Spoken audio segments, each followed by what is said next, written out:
弟兄姊妹平安，歡迎大家嚟到聖經主線大追蹤讀經計劃。我哋鼓勵你而家聽一次，然後喺中午或者晚上打開聖經再讀一次，讓我哋一同建立每日讀經嘅習慣。今日係5月20日，經文記載喺詩篇73篇1至28節。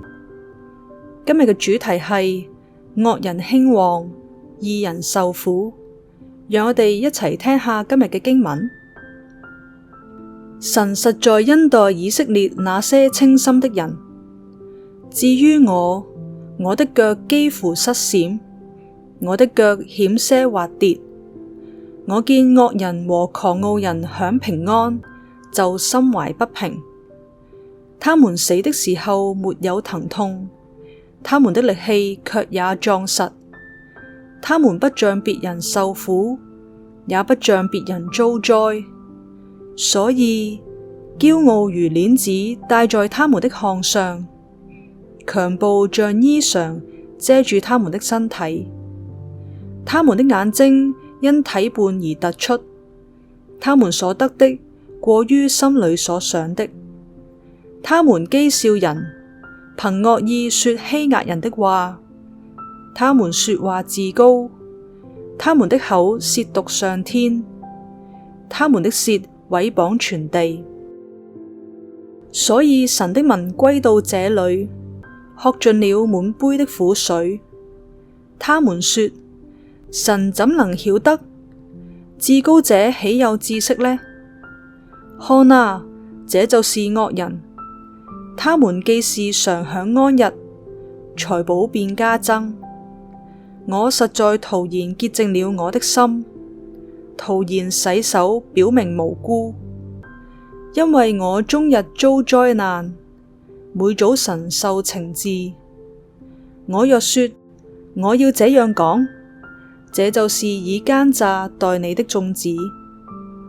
我思索怎能明白這事，眼看實係為難。等我進了神的聖所，思想他們的結局，你實在把他們安在滑地，使他們掉在沉淪之中。他們轉眼之間成了何等的荒涼，他們被驚恐滅盡了。人睡醒了，怎樣看夢？主啊，你醒了，也必照樣輕看他們的影像。因而我心裏發酸，肺腑被刺。我這樣愚昧無知，在你面前如畜類一般。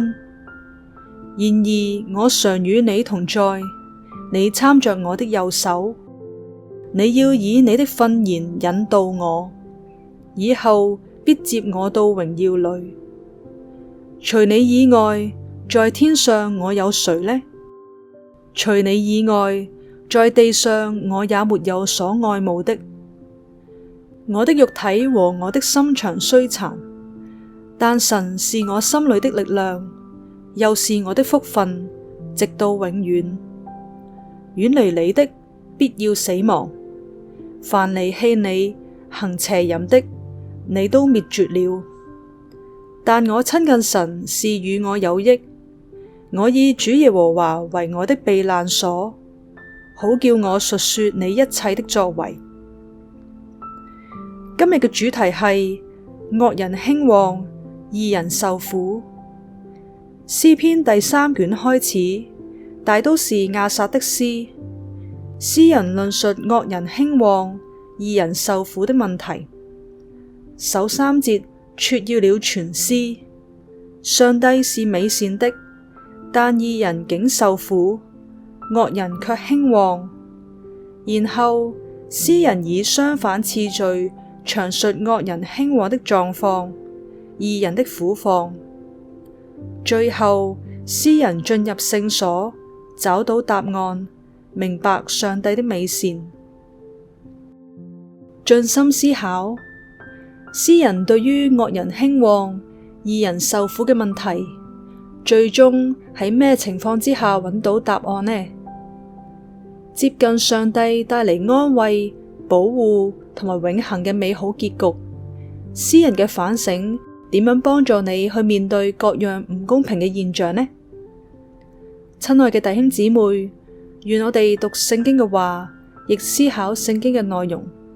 願上帝嘅話祝福大家，再見。